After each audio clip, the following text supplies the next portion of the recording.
यहाँ भेटौला यहाँ भेटौला।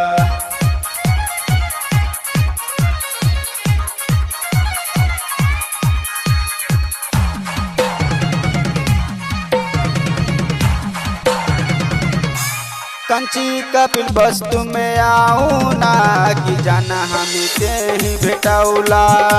हे कंची कपिल वस्तु में आऊँ ना कि जाना हमी ते ही भेटौला। खाऊं न छौना चाट गरौला मीठा बात तौले हवा को ठाऊं है रौला। तौले हवा के ठाऊं है रौना। ए कंची कपिल वस्तु मायाऊ ना ये जाना हम ते ही भेटौला। ये कंची कपिल वस्तु मायाऊ ना ये जाना हम ते ही भेटौला। खाऊं न छौना चाट गरौला मीठा बात तौले हवा को ठाऊं है रौला। तौले हवा के ठाऊं है रौना। हे कंची कपिल वस्तु मायाऊ ना कि जाना हम ते ही भेटौला। हे कंची कपिल वस्तु मायाऊ ना कि जाना हम ते ही भेटौला।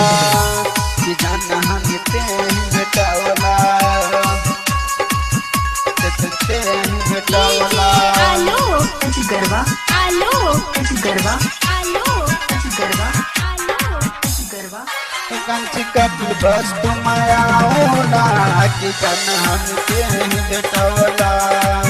कंची कपिल वस्तु मायाऊ ना कि जाना हम ते ही भेटौला। आजकल को केटा हारू अपनो गर्लफ्रेंड लिए रयाऊ छा। गर्लफ्रेंड लिए रयाऊ छा। काती फेमस तौले हवा को ठाऊं संगे संगे घुमाऊ छा। घुमाऊ छा। तिमी पनियाऊ घुमाई दिन छुठाऊं संगे टिकट होके बनाऊला। संगे टिकट होके बनाऊला। ए कंची कपिल वस्तु मायाऊ ना ये जाना हम ત્યાં भेटौला। ए कंची कपिल वस्तु मायाऊ ना कि जाना हम ते ही भेटौला। ते ही भेटौला। ते ही भेटौला।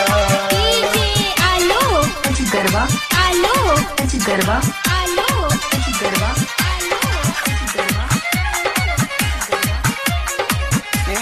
भेटौला।